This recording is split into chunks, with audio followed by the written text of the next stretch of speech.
Halo semuanya, setiap hari kita pasti berkecimpung di dalam media sosial. Nah, ada sebuah peraturan yang unik dan lumayan mencengangkan dunia nih.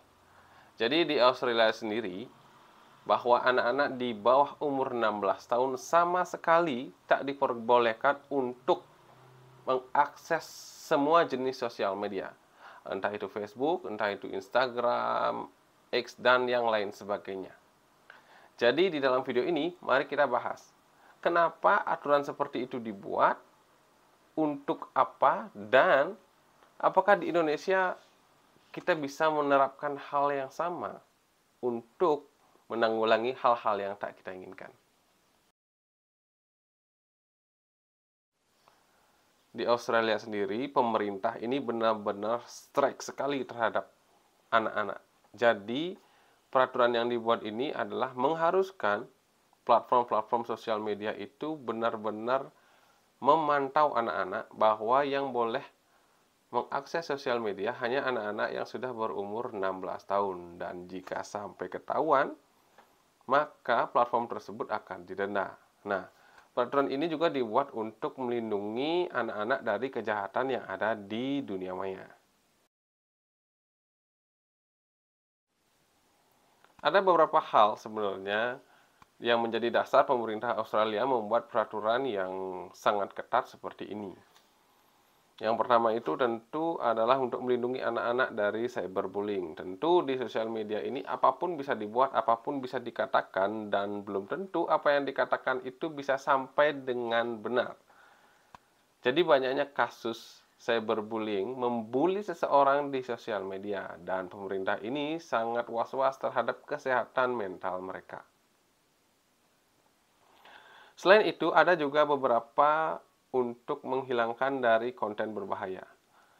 Karena sosial media sekarang ini sangat susah untuk diatur, jadi banyak sekali memang konten-konten yang ada di sosial media yang tak cocok dengan anak-anak di bawah usia 16 tahun. Dan kita tentu tahu bahwa anak-anak yang berusia ini benar-benar tak bisa memilih dan memilah mana konten yang seharusnya dia konsumsi dan mana yang tak harusnya mereka konsumsi. Dan yang terakhir menjadi alasan mereka membuat peraturan seperti ini adalah menghilangkan mafia-mafia predator anak-anak. Karena jikalau anak mempunyai akun sosial media, maka orang-orang seperti penculikan anak, pengambilan anak dari sekolah akan sangat gampang sekali mengakses mereka-mereka ini. Peraturan ini dibuat juga bukan asalan saja, tetapi juga ada data yang mendukung memang dari beberapa penelitian yang dilakukan oleh lembaga-lembaga yang berkompeten di Australia. Hasil dari penelitian tersebut juga sangat mencemaskan ya, karena dengan begitu seringnya anak-anak ini mengkonsumsi konten-konten di sosial media tanpa adanya batasan waktu, banyak sekali masalah-masalah yang timbul ke anak-anak ini. Seperti rasa cemas yang berlebihan, depresi, dan bahkan yang paling susah diatur sekarang itu adalah gangguan tidur. Dan mungkin tidak hanya anak-anak saja ya yang merasakan gangguan tidur. Mungkin kadang-kadang orang dewasa yang gangguan tidurnya berlebih mungkin karena dia melakukan scrolling yang terlalu banyak sambil ada di tempat tidur, sehingga dia tidak fokus untuk merilekskan diri untuk beristirahat, tetapi otak mereka masih bekerja untuk mengkonsumsi konten-konten yang ada di sosial media. Nah, jadi dengan adanya peraturan seperti ini tentu diharapkan sekali hal-hal seperti itu bisa dihilangkan dan anak-anak lebih bisa merasakan apa yang sebenarnya ada di dunia nyata.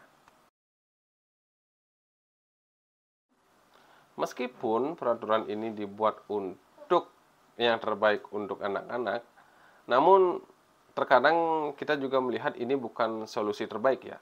Karena selain konten negatif yang ada di sosial media, tentu banyak juga sebenarnya konten-konten positif yang berguna bagi anak kita yang ada di sosial media.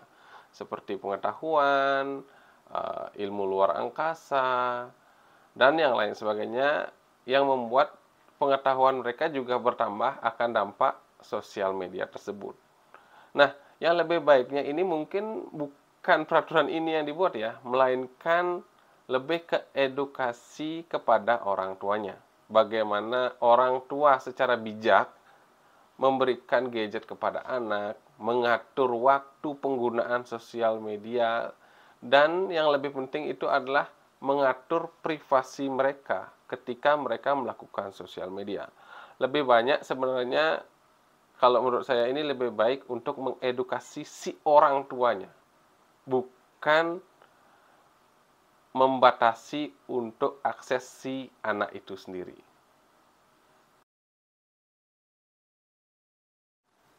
Nah, bagaimana dengan negara kita tercinta? Ya, memang pemerintah saat ini belum ada mengeluarkan statement ataupun peraturan yang sama seperti yang ada dilakukan di Australia. Tetapi dari Kominfo sendiri sudah melakukan pengaturan-pengaturan konten terhadap konten kreator yang ada di Indonesia itu sendiri.